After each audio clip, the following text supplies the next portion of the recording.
Welcome again to American Zarathustra. I'm very, very pleased to have my friend Hapa Perspective with me today. Today, we're going to discuss analyzing the hate crime narrative that is very common in the news right now. It is 3/30/2020 that people can look back in the news if they're listening to this in the future.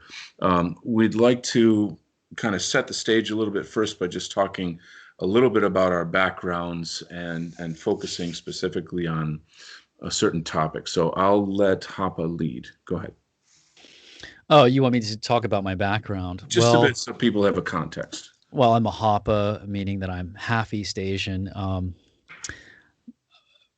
So both of my parents were born in the U.S. It was my grandparents that came from China, but I have a sort of like being a Hapa. I have a passport within the Asian community, and I know how they think. I mean, one side of my family, almost all of my relatives are, of course, they're East Asian, they're Chinese, and a lot of them live in places like Oakland and San Francisco, where you would find a lot of quote unquote Asian American, because they're hyphenated Americans, but uh, they live in these communities, and they're involved with the culture and politics of being Asians in America, and it's something that I'm familiar with. I know how they think and how they feel, and what their issues are, what their insecurities are, what kind of motives they have, and so on and so forth. I can understand where they're coming from, even though I don't agree with it, uh, and I feel like I need to get my voice out there so that people can understand the other side. Mhm. I'm not going to try to justify. I don't agree with them, Yeah. but I think it's important for people to understand what Asian people are thinking when they're in the West, and what their motives might be. hmm hmm So I have a lot of my viewers know that I lived in Asia for 5 years, studied Buddhism, Taoism, Kung Fu, Qigong for 25 years, and worked in Japanese and Chinese corporations in New York City. My son is Amerasian or Hapa, and I have just a deep, deep knowledge and experience with Asian communities, specifically Japanese and Chinese. And so when you work and live alongside, let's say you're white and American, and you have such a deep experience with these peoples, you naturally get to know them very well. You get to Mm. know them on a much, much more subtle level that transcends the average kind of, sort of normal view that the common person may have, and it's not a very deep understanding. So it's good to get you and I together and to kind of share our perspectives specifically on what's going on with the hate crime narrative targeting Asians. So this is, of course, everybody who's paying attention to the news right now, we're aware that the leftist Marxist media is saying that black hate crime on Asians, and I think largely these are like maybe Filipino, Chinese, I don't know the specific ethnicity, is somehow due to white supremacy. And I don't understand how anybody with a brain can see that and make sense of it. That's 1 plus 2, 1 plus 1 equals apple or bicycle, or there's no relationship between this boogeyman white supremacy and black hate crime on Asians. So we're going to say, well, why is it that Asians are playing into this leftist narrative? Not all Asians, obviously, but some. And so, Hapa, do you want to take it from there? Yeah.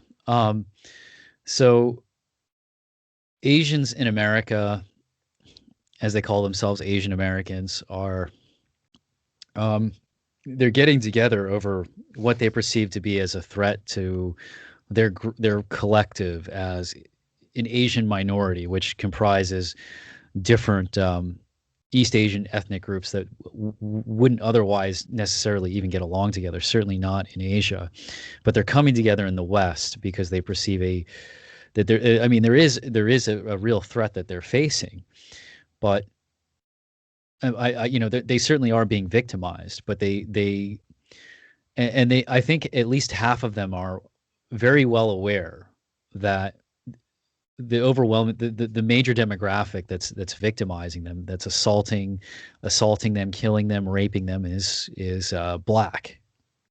Hmm. But they're trying to play the game. It's like chess, and they know that they can't get their victim cards, their victim status cards punched if they don't go along with the mainstream liberal establishment narrative, which is that white supremacy is to blame for everything. Uh, I don't. I think within the Asian community, it's a small minority of like hard leftists that genuinely believe white supremacy is a problem. Hmm. And those are unfortunately the very vocal Asian American activists. But your average like Asian, quote unquote Asian American, um, they're just trying to spread awareness that their people are under attack to uh, get the justice system to treat them more favorably, to get ahead, maybe get things from big daddy government, maybe be included in affirmative action, and Right. so on and so forth. Whatever they can get, they're Special playing the game. privileges. Yeah. Special privileges, that other POC by POC minorities are getting. They want to be included in they because there are benefits to be had. So that's really a big part of it. But deep down, they know. I think a lot of them know better. Mm-hmm. So that's an interesting thing. I mean, for starters, I guess we have to say that we're making certain kinds of generalizations, Hmm. but at the same time, I feel with my experience with Asian cultures, Asian people, the generalizations tend to be far more true, I suppose. Hmm. There's not as much variety. There's a certain collectivism, I suppose, that is maybe part of the Asian biospirit, if you will. Um, but so let's talk about these different issues here. So we're getting familiar with what is the Asian sensibility like. I would say I'll back up a little bit. I have a very very close Chinese. He's from Hong Kong, a Cantonese friend from New York City. When back in the days I did Shaolin Kung Fu, super super close friend of mine. And we keep in touch, etc. And in the last couple of years, I kind of went towards the white identity politics, and I got back in touch with him, had a very frank, open discussion about all these things, and I said, listen, you know, this is what's happening. People from China are fleeing communism. Hong Kong is taken over by the communist government in China. That you people understand what's going on much more than Americans, and your voice is very, very important. Americans should listen to you and say, look, we've suffered under communism. Pay attention to us. We have something to warn you about, and and make some kind of an affiliation or alliance with let's say start off with conservatives or Republicans, Trump supporters, patriots. I do have this concept of an Asian white nationalist alliance, but I think that's an idea before its time. But anyway, I brought that up, and here's the classic situation. He understood fully the urgency, the relevancy, the truth of everything I was saying, but kind of shriveled back in fear in terms of, well, we Chinese are not the type to speak out in public, and it's our way to kind of be quiet and humble and blah blah blah. And but more than that, though, years of living under communist rule has taught people to be silent and to hide. If you grow up in a communist country, you learn how to just survive, and that's by saying what they tell you to say and not telling the truth. And this is something that I think is kind of woven into the specifically the Chinese American character or culture, and perhaps not to people who say you know we're born in America, but people who immigrated here. So these play into the dynamic of why are Asians not you know not standing up and saying that it's not white supremacy, it's blacks. Like, why can't they just be honest about who's attacking them? What are your thoughts, Hapa? Well, first, I would like to go back a bit. I forgot to mention a story. Mm, So my grandmother, who fled communist China yeah. after Mao Zedong was taking over China. This is around the time she fled China as an illegal immigrant and came to the U.S. Or she was an illegal immigrant here. She almost got deported, but Wow. um, she was allowed to stay because the feds felt sorry for her. And then so fast forward to the present. I think the last time I had a conversation with her before she died, Mm, it was like a few years ago. And she was living in Oakland at the time, hmm. which currently I think is a place where you're seeing a lot of these Yeah. hate crime attacks going on. Hmm. And she admitted to me that blacks were the problem. So this was back in like 2016, I think. She said those blacks, they're constantly attacking us and making lots of trouble in her, broken Chinese English. Hmm. And that was the last thing I think she ever said to me. And then she, she died. God. Wow. And so then I think back to that, and while I'm seeing this go on with these hate crimes, um, I mean, crime is crime, really. It's silly to call it a hate crime, Yes. Yes. Yes. but Well, actually, I could kind of say I get it in certain cases. I yes, mean, but like I just saw a video of, and this is one of the videos about the Asian hate crime situation right now, of this enormous black man just randomly kicking a an elderly Chinese woman to the ground in, I believe, New York City. And they've got, they're like, have you seen this man? That's how I saw the video. And he was brutal. He was vicious to her. She's an elderly woman. He didn't take anything from her. He was just yelling at her and stomping her. And she was, I don't know if she was unconscious by the time he just got, had his fill and walked off talking to himself, as they often do. And it was beyond sickening. It was that beyond is sickening. absolutely sickening. That that And that kind of attack is never justified. but I look at this guy and I feel like there are untold numbers of these kind of, I want to say, crazy guys, sort of street urchin type people. He didn't look like he was dressed in nice clothes. He wasn't like a homeless guy, And but what the hell is going on in his head that he just randomly picks an elderly Chinese woman to like beat up like that? Is it China is getting more power than America, and I'm going to take it out on this one. I doubt the guy did it for political reasons. Yeah, There's something vicious in this kind of black street culture that is all around us. And before anybody tries to say anything to me about it, work like I did in their schools for a couple of years, and then yeah, yeah. just take a second look at what you're really talking about. Go live over there. Go work over there. Try and see what it's like if you Right. survive. Okay, because we got to stop lying about this.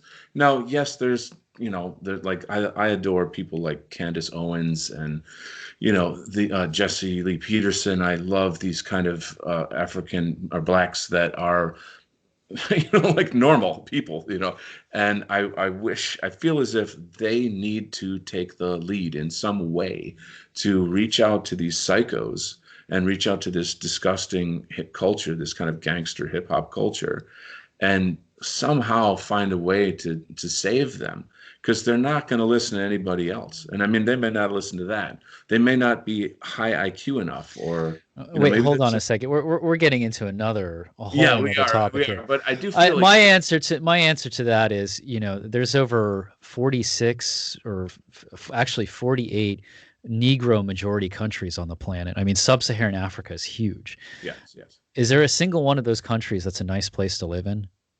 Like kind of obviously, okay? Can you, right. and that's the question I pose to people that talk about like trying to civilize the Negro, assimilate them, or, Yeah, we just need to change their values. And, really it's just, they're just different, and it's race, it's genetics. it is. It is. So that caps that off. So yeah, I got a little huffy there, but to bring it back you though, know, then Candace Owens, I'm sorry to cut you off. I think Candace Owens, like I think she's intelligent and everything, but ultimately she's playing on Team Black. yeah, that's it's I again that will go into a whole new That's a discussion. whole different discussion, right? Uh, Um, but it but kind of ties into this because the Asian community is playing on Team Asian. They really are. well, that's the identity politics. That's That's politics. That's not yeah. any politics. That's politics. Okay, yeah, yeah, I'll give you that. But I mean, how do you separate identity from politics, I You suppose, don't. probably. Yeah, yeah, you can. How would you do that? Politics as an individual? Well, I mean, it doesn't even work with libertarians. They're an identity. Being a libertarian is an identity group, right? Hmm, hmm. And to have a non-aggression principle, it's kind of like, you'd have to have two parties agree to that. And I mean, I'm just saying, like, I can't, the idea of identity politics, it's like it's redundant, like a double negative or something. It Good doesn't point. make any sense. But Good anyway, point. sorry, I'm Yeah. going off there. Well, so what is it within the Asian community that they can't be honest about this? I think that there's so, like any population or community, it's not like they're unified and they're completely unified in their thinking. They're, no community is that monolithic in the Right. sense, but they are unified enough to see themselves as belonging to a group, and that group is under attack. And I think with most of them, I wouldn't say it's a consensus, but I think most of them recognize that in order to get their message out there on that they're being attacked and they're being victimized, they have to um, they they they have to go along with the mainstream liberal narrative that white supremacy is the problem. Now, they're not all saying that white supremacy is the problem, but it's what they don't say that kind of is part of conforming to that narrative. They're not going. They're going to avoid the talking about blacks. Mm, They don't want to talk about the race of the offenders, and in some cases, they might make an effort to emphasize the offenders that are the outliers demographically speaking, like the occasional there are crazy violent white people that sure. also attack Asians, but in a place like California, that white person's usually going to be mentally ill or a drug addict because California is run by Democrats. And I mean, I'm not trying to get into the whole Republican versus Democrat thing, but it's run by leftists and Marxist types that have policies that are favorable toward facilitating drug addiction and homelessness, and they a Yeah. long time ago the mental asylums, the nut houses were closed down. Mm, So California is a shithole, and you have crazy people just wandering the for sure. streets all over anyway, regardless of race, right? Yeah. And so, but then you have the Asian community is largely in places like in California, in San Francisco, in Oakland, and this is a place. These are places where you have Asians, a lot of Asians, and a lot of blacks, and some Hispanics. So I I don't think the white community is really well represented there. And yeah, sure, again, there's bad white people out there. Hell, there's bad Amish people. But when you think of it, when you think of an assault, a rape, a robbery, a murder, whatever, you don't think of an Amish person, right? Because that's not the usual pattern. Mm. And when you think of a drive-by, you don't think of an Amish guy in a No, buggy you know, Yeah, yeah, shooting from his horse and buggy with a Glock or something. I mean, maybe it's happened, right? But that would make news, right? yeah, yeah. Because that's usually not what happens. Right. And it's the same thing with white people targeting Asians. It doesn't happen. It happens enough that you can find a news article about it and blow it up and say, oh look, see white supremacy, but that isn't the typical pattern. That's not what you usually see. What's going on is that the blacks commit the overwhelming majority of interracial crime against Asians and whites, and in general. Mm-hmm. Well, it still comes back to the question of why can't Asians be honest about the race, sort of race realism of the situation? Because I think that um, a lot of them understand that it wouldn't benefit them to be honest. I think Right. It's instinctively. not intimidation of any kind, or maybe like shyness or some sort of like humility thing. It's more like, oh, well, this is your take. You believe that it's more that, well, we'll lose some privileges Well, if we talk. there's a couple of reasons that I think kind of converge. So there's a some Asians just pragmatically they want their voices heard, and they know the only way to do that is to appeal to the neoliberal multiracial multicultural agenda narrative. White supremacy is the problem, the anti-white narrative that is what the establishment is pushing. Then you do have leftists in the Asian American community, or Oh the yeah, Asian community in the West, that really unequivocally and genuinely believe that white people are ultimately to blame for all their problems, and they hate whitey. They have yeah, some issues. Like you have a lot of Asian women that I think, and the incel community has interestingly pointed this out. They're hardcore race realists. yeah. Um, that there you have a lot of Asian women that only date white men. So what they but in order to absolve themselves from this sort of their own thoughts about their own race, their own the men of their race that are arguably, to use a word I don't like, racist. They project that onto white people as a whole, because Mm. they're as Asian women, they're racist against Asians in the sense that like they're Yeah, practicing yeah. sexual discrimination against their own race of men. Correct, So correct. they'll only date white guys, but they'll go on and on about how white supremacy is the problem. So you have that dynamic going on, Mm. and you have Asians being pragmatic. You have leftists and Marxists within the Asian community. You have people and you have lots of Asian people that'll just go along with whatever, and they don't even know. They're just, okay, well, it's my community. I don't know. Mm. And then you have perhaps Chinese communist shills too, that are Oh, trying to there's a stir lot up more. tensions. So but anyway, there's so many motives, but they all sort of they're all sort of pushing toward the same end. Hmm. I think there's a lot more of these communist shills from Yeah. China that are Yeah. here than people realize. Just super small story. I ran a sparring club for many years, and we had people come and go from different schools, places, styles, and I met a friend I made a new friend from Beijing, and he had his style and I had mine, and we'd work out, and my wife at the time was Taiwanese, and boy, that didn't work well. That was very like, Because he's from the mainland. Really? yes, especially Beijing of all things. And I years earlier, I had dated a girl from Beijing, and there's something about them where they I don't know what to say, but there's a pride there that is bigger than anything I've ever seen. They do have this center of the universe mentality, and there's something going on there. I don't know though, but he was definitely like communism all the way, and I'm like, well, why are you in America? That's what Like I what? think all the time. And I mean, anybody who's a communist shouldn't be allowed to be in this country, and anybody who's a communist that lives in this country should be deported, and they should lose their citizenship.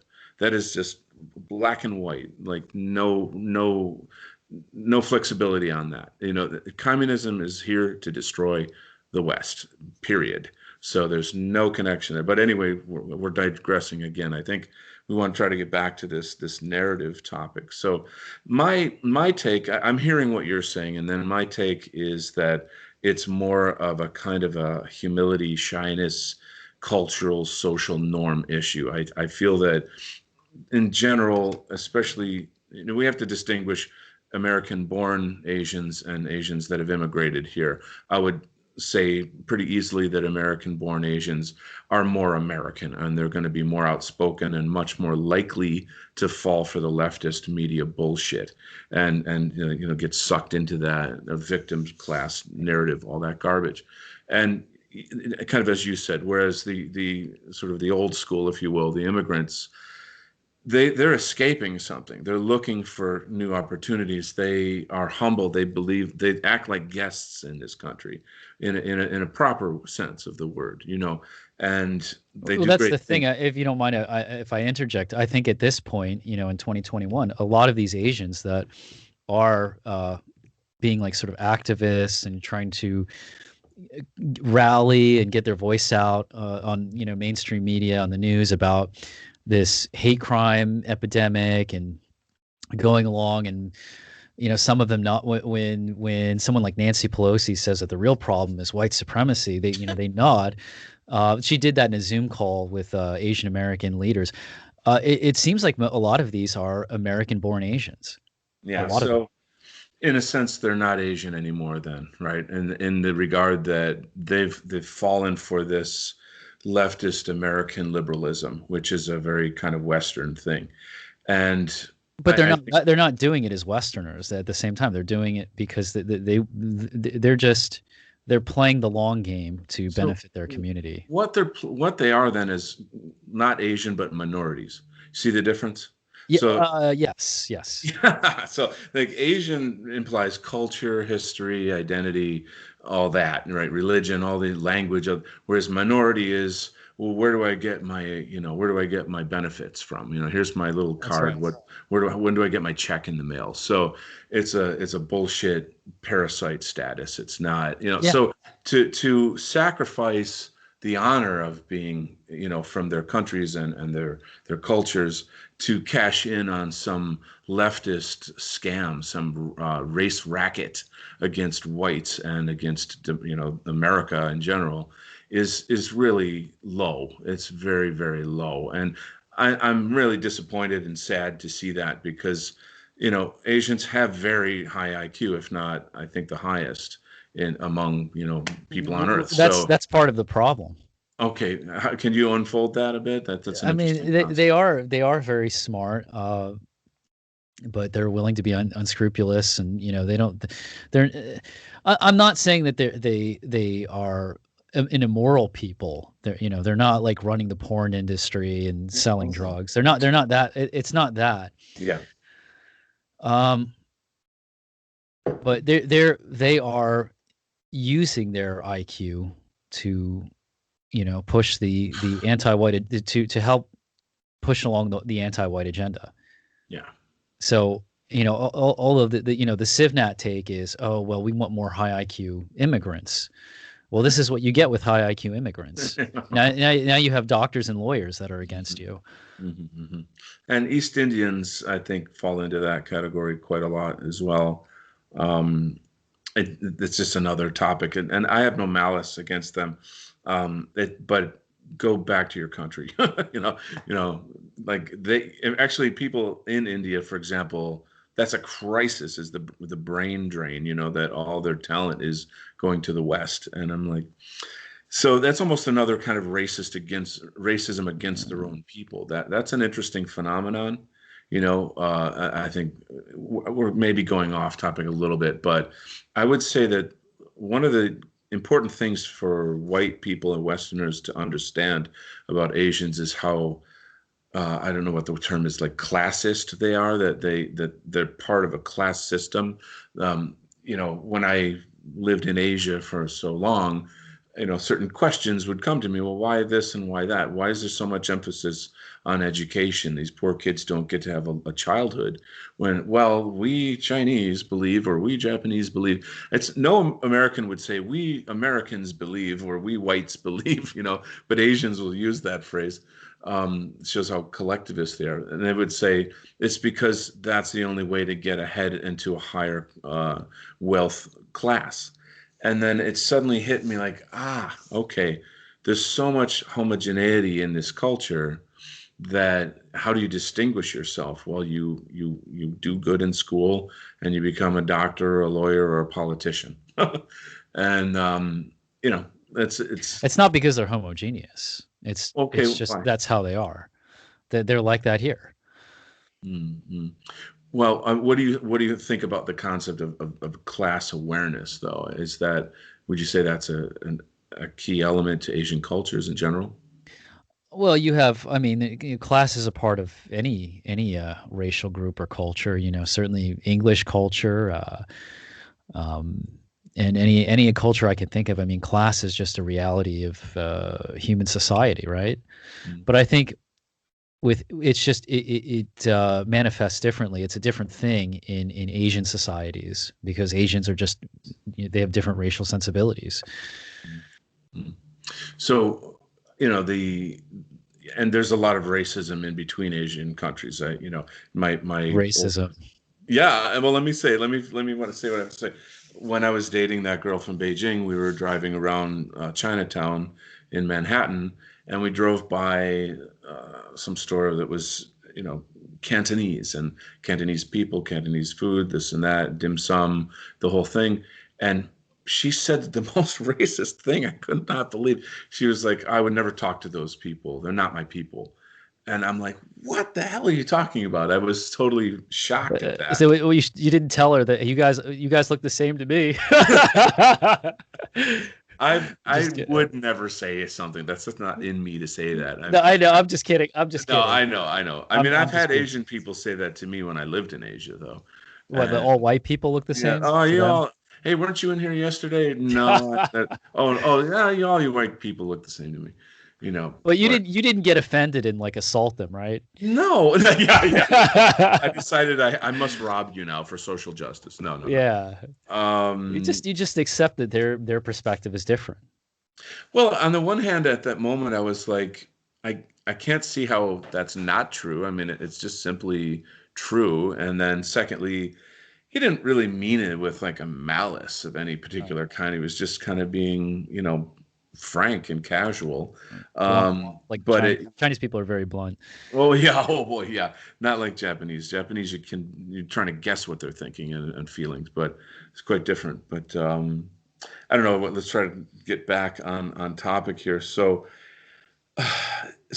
it seems like we've determined that, we've got old school immigrant Asians who get it, that this isn't white supremacy, and then we have, new school hyphenated Asians who are Unless there's playing. CCP plans, but sorry, just had to put that in. Well, there's that. Recently in my city, there's this new thing. It's the Chinese Chamber of Commerce, and I'm like, whoa, whoa, whoa, whoa, whoa. What? The Chinese Chamber of Commerce?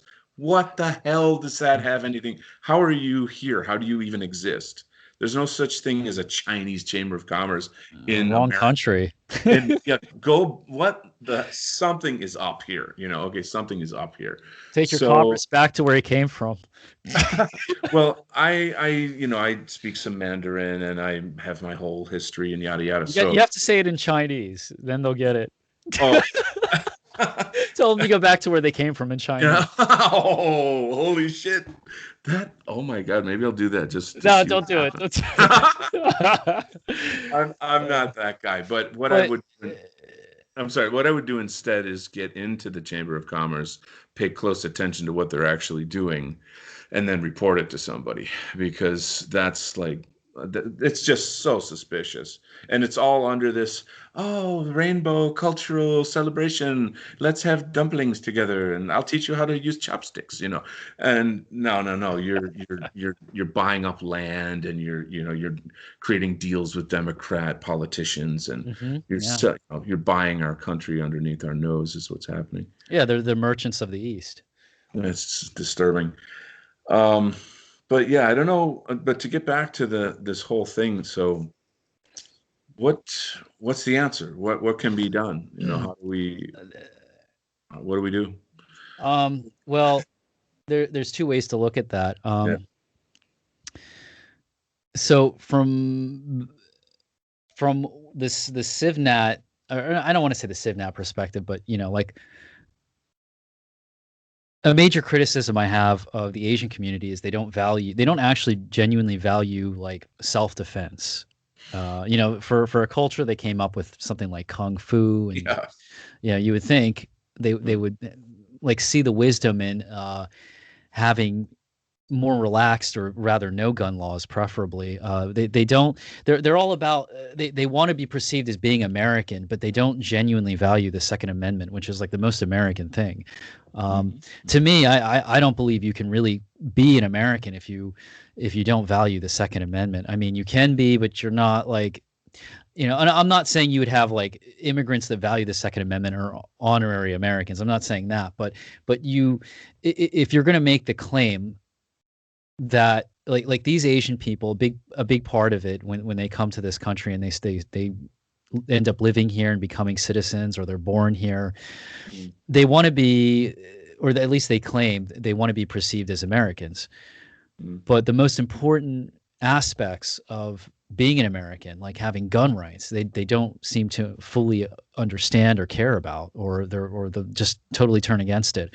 Um, my I mean, most of my Asian family at this point, almost all of them are American born, and they don't Okay. speak a word of Chinese. They speak English, right? So, Yeah. on a surface level, culturally, I mean, certainly they wouldn't be considered Chinese in China because they're not culturally Chinese. But on a superficial level, they're culturally Western. But racially, they're Asian, and those sensibilities come out, and they don't like. I tried to explain the importance of having, your Second Amendment and guns and gun rights to. I made the mistake of trying to explain it to my Chinese wine aunt, and Mhm. you know, she's like a high status, like liberal woman, and really smart otherwise, but she's just, you're like, oh, nobody needs a 30 round, she said clip, but she meant magazine, and you don't need that, and those things that are only made to kill. Because she like a lot of people today, unfortunately, and even too many white people here, unfortunately, they learn about guns through the mainstream media, the news, and stupid movies that are totally unrealistically depicting guns. and Mhm. and they don't value the Second Amendment because they don't have the foresight to see how, if they want to have freedom and be respected, then down the road, freedom isn't free. You have to fight for these things, right? Right, right. uh that's how we have a country in the first place. Yeah. And uh and it's just not something. But it seems like with Asians, a very very high percentage of them do not value gun rights. Like, most of the people, I would say the gun community in America, as diverse as it is still probably over 90% white, Yeah. 90% white men. And probably those white men are almost entirely Northwestern Europeans too, which is interesting. Of course, you do get immigrants that value gun rights, but they tend to be the white immigrants, like Russians, and I have a Ukrainian friend, and they but it seems to be a white thing. It just is. And Yeah.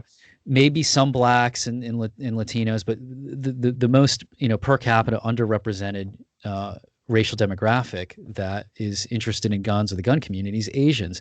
And that's always perplexed me, because that, as first of all, as a minority, that is very conscious of physical attacks on their people. Wouldn't Sure. they want to be able to defend themselves? Ugh, so A lot of obvious. a lot of Asian people, I mean, Asian people, East Asians are some of the smallest in stature. A lot of Yeah. them, I mean, uh, aren't more than 120 pounds soaking wet as fully grown adults, as Hmm. fully grown adults. And, the one thing that would bring the world actual like equality and racial equality and, Yeah. equality between men and women is a gun in your hand. A woman Mhm. can shoot a gun just as well as a man Right. and knock him down, right? But, they don't want real equality.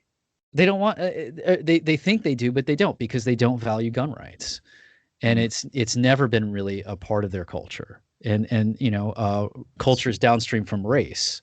yeah. So just as it's natural for them to support strong centralized government, I think, and Mm. a world where everything is controlled and run through institutions and credentialed. They don't value freedom and the ability to fight for it, which goes hand in hand with having freedom. Wow. It's sad. It's so sad because we don't live in a logical world. No. People who are high IQ suffer Yeah, these existential are high angst. IQ people that can't figure it out. Yeah, well, okay, that's even worse, right? Is that somehow My one aunt is a lawyer, by the way, a high paid lawyer, and she like doesn't is believing that she's like 110 pounds. Like, yeah, you might want to have a gun if there's like a rapist around, but yeah, yeah. I don't know, man. It's weird. I guess maybe this is a testament to the power of the cult of liberalism, the cult of it, It is because just liberalism, though. I mean, because well, like what is it? What is it that makes people? if you look at Europe, right? Like us Americans, I don't know if you, I'm guilty of this. We poke, I poke fun at them. They poke fun at us. Like, oh, you guys don't have gun rights. He, and they'll say you Americans, you only care about guns and you're losing everything else, whatever. But even Europe, compared to the rest of the world, has more gun. The average citizen has more gun access and privileges than countries in anywhere else.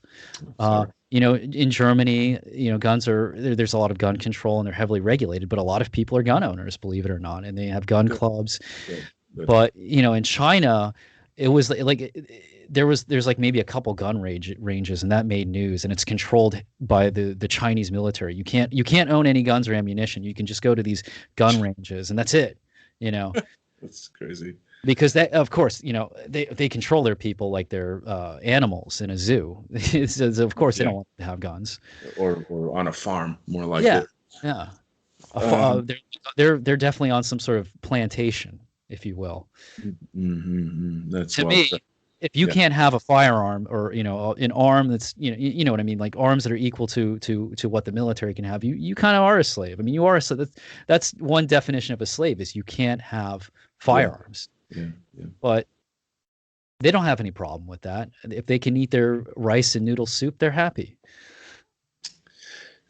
There you go. It's to me that's always kind of like hitting a wall, though. The sort of I'm the guy that likes to solve the problems and have a sense of where are things going. Um, it's acutely painful to be smart and see like all these obvious facts that the rest of the world for some reason can't see, or they can see it but they don't have the courage to deal with it in some. I think some of them are well aware of it, but because and they could have a very high IQ and they'll rationalize against owning a gun because it makes them feel safer and they don't need one. The Chinese government takes care of everything for them. They have a social credit system, and the police and the military are out. And it's true in China. If you had a problem with like blacks misbehaving, well, you wouldn't have that problem because the government would crack down on that very Big quickly. time, big time, yeah. So that's their rationale for So not having gun right. They don't need that. let's The say government's going to let's protect say them. let's say in a future dystopia that will never happen, that China somehow controls America, takes over America, what would happen to the African American population? Depends on whether they need them or not. So you're saying if the Chinese government needs the African American population, is what you're saying? Right now, Yeah. I mean, I can Well, only. they're the vanguard of Marxism right now. They're the tool. They're Is it even Marxism, or it's just China trying to assert power over the West? Let's say, right? Mhm. And this is just my guesstimate. Uh, they see all of this insanity in America and racial tension as an opportunity to accelerate the downfall of the West. So they're going to stoke it up. There it is. So that's how it is at the moment. Is that like Black Lives Matter, the leaders there, they say, oh, we're trained Marxists. There's a Jewish woman, female terrorist on the board of Black Lives Matter, handling the money that comes in. She bombed the Capitol building, and I don't know the date, but you can look it up. Bill Clinton pardoned her. Uh, you know, the blacks are super super useful all the way back probably Hmm. from, I don't know, let's say Martin Luther King Jr. To now. They've been cultivated by communists to be the wedge that starts the race war. And no, I Hmm. don't want a race war. Nobody wants a race war. No, I'm not no. advocating for that. I'm just explaining it. Well, From I think for now, just to talk about it like intellectually, it seems like an inevitability. Yeah.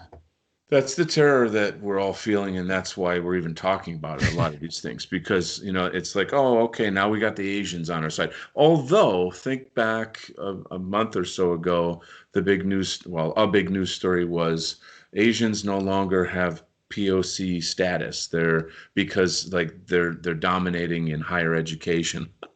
So, I don't know, Harvard, Yale, something some story about, well, we can't have Asians because, or we gotta have some kind of new scale of grading so that blacks and Hispanics can get into these Ivy League schools. And of course, Asians are exploding over this. Like, this is a racial Right. discriminating against them, and there's organizations Well, against it. now So, they got their their POC cards back because of these hate crimes. They just well, had to say the right things. Oh, welcome to it the could be alt white right. supremacy, and Welcome to white nod. supremacy.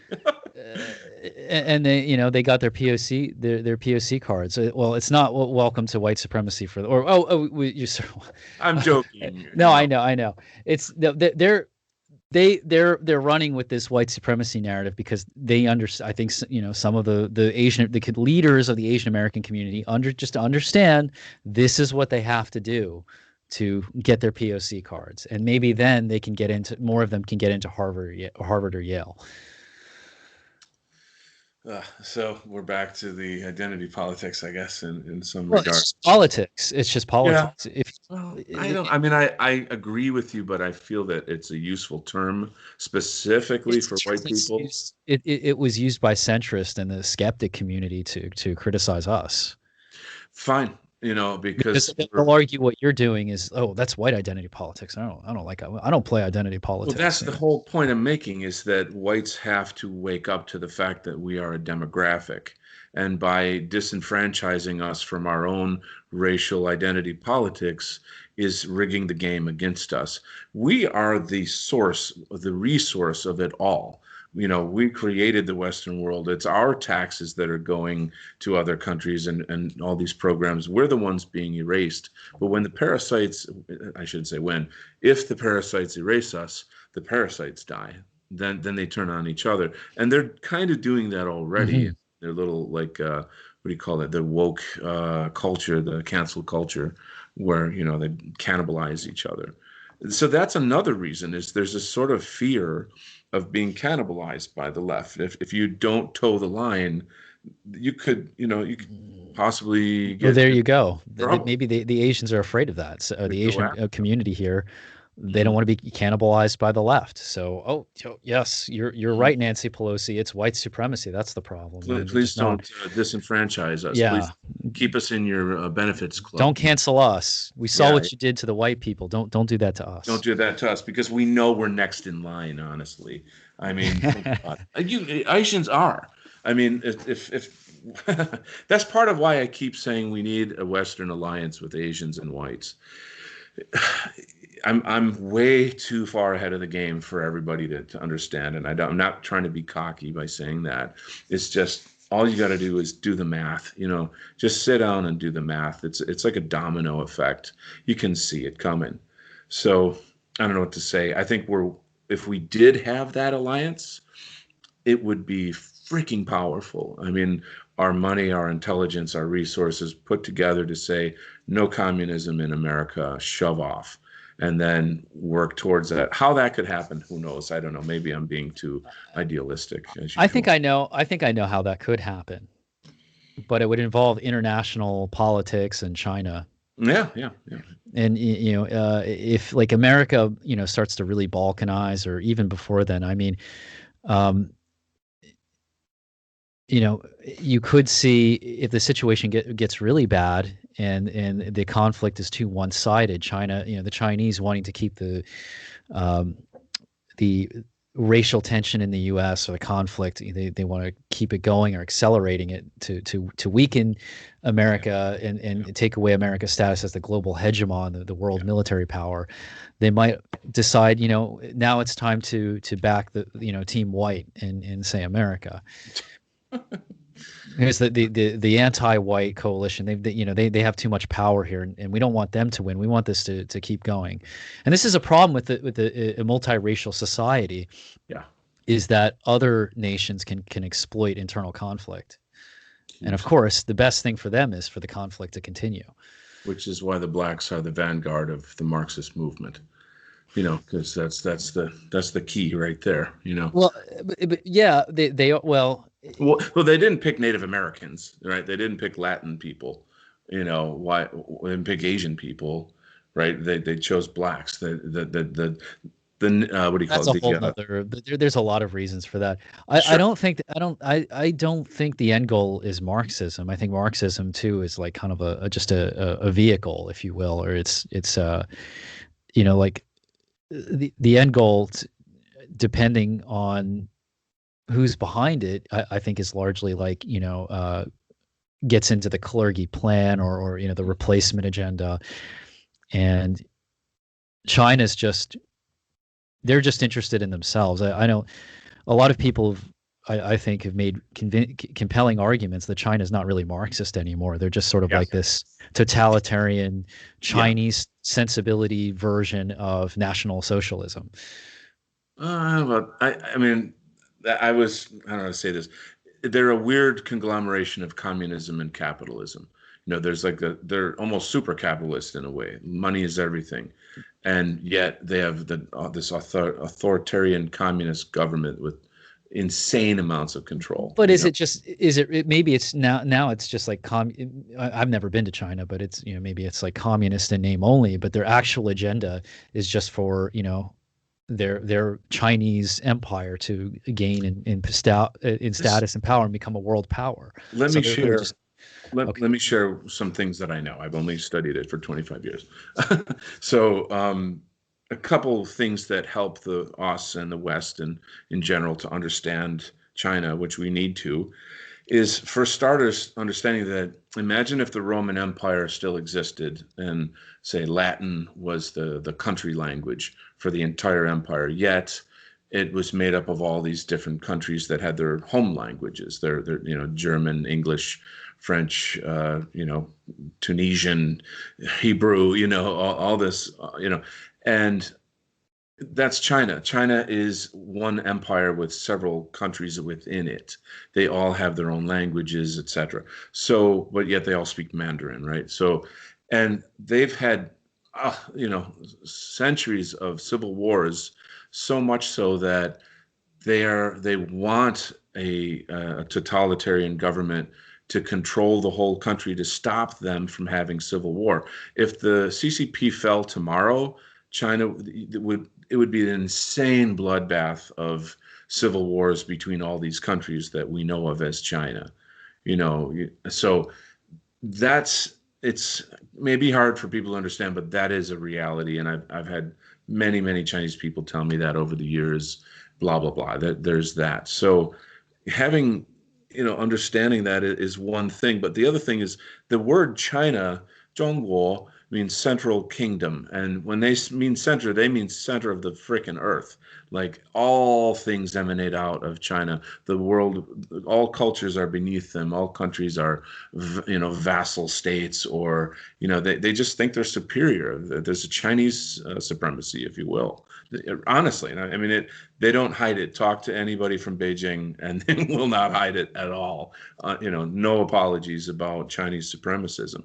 So those things don't bother me or whatever. I'm not like hung up on that kind of stuff. It's like, okay, yeah, whatever, But I'm glad for them to have their pride in themselves. But they're also masters of the art of war. They're masters of deception. It's known deeply within every Chinese person in China that it's like you're either hustling or being hustled, and you don't trust anybody outside of your clan, your family. These things are codified into their language, literally. So, they talk about saving face, and there's all these kinds of customs and norms and structures that exist over there where you have to be careful. This is no wonder there's like hundreds of systems of kung fu, because there's people are trying to screw everybody all the time. There's always some kind of, thieving thing, or one Yeah, fake kung gangster. fu masters. That's obviously, well, whatever. We can just go on from there. Like they look at us, I guess, if it's the second that they have greater military power than us, they're going to make a move. They're already making moves on Taiwan right now. And I think that, they told us to our face in some kind of a diplomacy meeting recently, which was aired on TV, you are not coming from a place of power. You cannot tell us what to do. I mean, in those fucking words. Pardon my language. I shouldn't have said that. I guess this has just turned rated R. But anyway, like for China to tell America that is a paradigm shift in a very serious manner compared to just months ago when Trump was calling the shots. He went in, the whole thing he did in Korea, North Korea, mind blowing. That's historic. People don't realize how serious that is on many levels, because Americans see Asia as, oh, it's so far away, it's so alien and weird, and oh, I like the food, like it's so shallow. It's so damn shallow about these topics. But you know, I don't know. Things are heating up seriously. We have to start understanding China, I guess is what I'll say. I couldn't agree more. I think we do need to understand China, and myself, I don't really understand as much about China as I probably should. Being someone that is half Chinese, you probably know a lot more about. You're an honorary Chinaman, I guess. No, I I'm just kidding. actually am. I Compared to can't. me, maybe. My Chinese friends say that I was Chinese in a past life. Yeah, It might just be their nice way of they're just being nice. patting me on the back, They're whatever. thinking, "Oh, silly white guy." Yeah, Yeah. that's Oh, what they're thinking. yeah. It's. Did you read that in a fortune cookie or something? No. Yeah. But anyway, whatever. It's just crazy.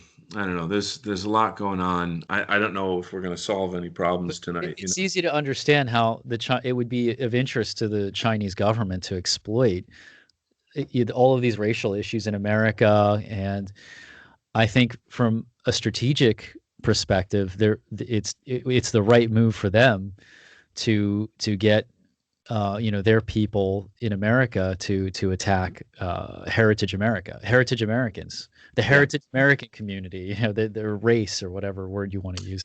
I know some Yeah. people don't like using the word community, but you know what I mean. Yeah. They're by attacking. I think that the really smart people ruling or in charge of China's foreign policy understand that America is really heritage America.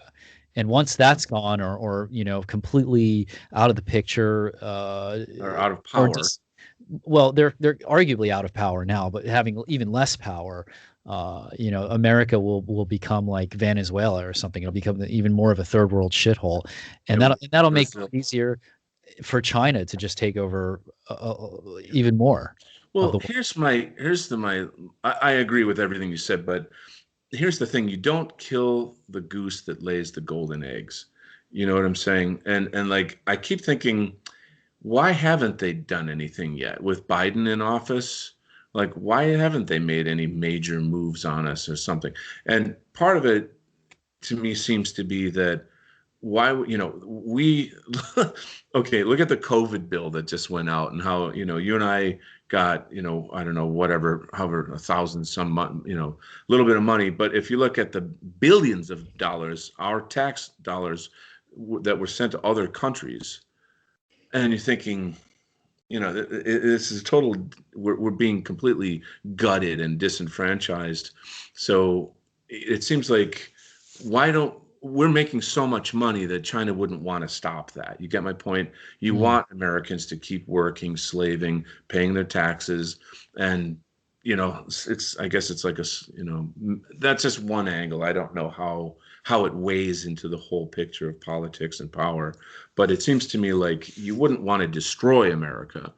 But if we keep if we keep pushing in all these people from the south of the border, etc., then we're going to become like Mexico or Brazil or something, and we won't be able to make as much money. They might just import a couple million Chinese though to do the work.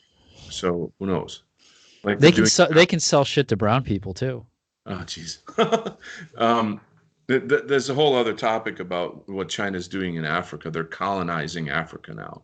Like they've militarized Rwanda. They've taught them, how to shoot guns and march, and they're they learned a lot from the Jews. I'll put it that way. Yes. Anyway, well, that's a kind of a dark conversation. Yeah. I don't. I think at least maybe the most that we've done here is brought up information that people can dwell on, to think about, gestate, and maybe share with other people to start getting a handle on what's going on. We did accomplish a few things, delineating, immigrant Asians from American-born Asians, the way they're being used, etc. I advocate, obviously, for this conservative patriotic alliance if we can, Mhm. so send $10 to, no, I'm kidding, but every politician has to, they give you, oh, here's a crisis, send donations to, and I'm like, you're getting anything done, or are you just taking our money? What's going on? But there you go. It's interesting to me. I wanted to bring up that at least in well, here and in China, and probably other parts of Asia too. It seems like a lot of the East Asians, and especially the Sino variety, um, sort of like envy the Jews, and want Oh yeah. to Oh yeah. learn their secrets, their business secrets, and their other infiltration slash exploitation skills. Right. Merchants for learning from other merchants. Well, I've actually seen video and articles about Chinese basically saying, like, we want to talk to who's in charge. No, not you, the Jew. Not Yeah. you, white man, the Jew. Like, where's the Jew? We want to talk to him. And they have zero sense of, like, quote, racism, and like what you're supposed to say and not say. That it doesn't exist in their culture. They're very, very, very frank about race, and Hmm. I actually find it very refreshing. But this says a lot, that, like, well, no, we want to know who's in charge. Oh yeah, okay, the Jews. Okay, so, and meanwhile, whites keep kind of twiddling their thumbs. Oh no, you're not supposed to say that. They the Holocaust and all this crap. So whatever. But this is essentially a message to whites as well, on this whole thing about, look at how who who brought communism to China, who funded Mao Zedong. Do the little Exactly. research on that Exactly. one. Yeah, yeah, and you'll realize, follow the money. Anyway. Hmm. Well, I don't know what more we can say on this topic, my friend. I wanted to say that I wanted to add that the shooting. I'm making a video about this. The shooting in Atlanta. It was just funny to me to see the Chinese or the Asian American community rather rally around basically dead whores. which was like like a prostitution ring or a parlor. well, yeah, they were giving the shooter was a white guy who had a addiction issue. He wasn't motivated to, it wasn't for any racial reasons on his part Not that at all. he I shot it know. up. He was a client at this spa, Yeah. and yeah, you know the story. A lot of people. I'm just going to kind of quickly repeat it. He was I guess he wanted to take some sort of revenge for his sex addiction that he must have acquired at this happy ending facility, and Right. the spa. It's not a spa, obviously, but it's running under the guise Yeah. of being a spa, Right. and Right. these women give blowjobs, and the Asian American community was upset because 6 out of the 8 victims were Asian. It's like they're prostitutes, and they're they don't even seem to care. Like they can't make up their mind whether they're upset that like this gets into a bigger issue because they complain about their women being sexualized. Yeah. Right. But Right. then Right. they go and say we have to support sex workers. No. They're No. No. doing that No. now. No. Make No. up your mind. If That's you're some bogus right there because, yeah. okay, when I lived in in Asia, like in Taiwan, for example, in any city you go to, on every corner of every block is basically a whorehouse. And they don't call it that. It's like, oh, you can get your hair cut there, or oh, go Oh get a wow. massage, or oh, that's where you can rent a movie. No, no, no, that yeah, with a pretty girl or something and whatever. But so like it's so ubiquitous in Asia. Businessmen have meetings and then go to a whorehouse, and that's just how you do business. If you don't do it, you're weird, and Really? wives all know that over there. They all know that the men do that thing and they come home and they have happy families, and you know what I mean? It's just we can't wrap our head around it. That's But disgusting. don't play the protect women card with me. That's bullshit. Well, I think the radical leftists in the Asian community, they certainly genuinely believe that we got to respect sex workers because that's a Yeah, big that part of I the was just liberal going to bring narrative. that up next. Yeah, But they but never to me, it doesn't comport with them being upset that their women are being sexualized yeah. because here in the West at these spas, obviously most of the male clients are going to be white and black or maybe Hispanic men, right? You know, Red light, green light, red light, green light, red light. and they used to complain about that dynamic with their women being sexualized and exploited by white and black men or something, or just white men are terrible, right? That's basically because they're exploiting their women or using their women like whores. But suddenly they stopped talking about that issue, about the interracial dynamic, until 6 whores die, and then it's, oh, we got to support sex workers, and it's just it's like they See, keep moving the goalpost around. You see what I'm saying?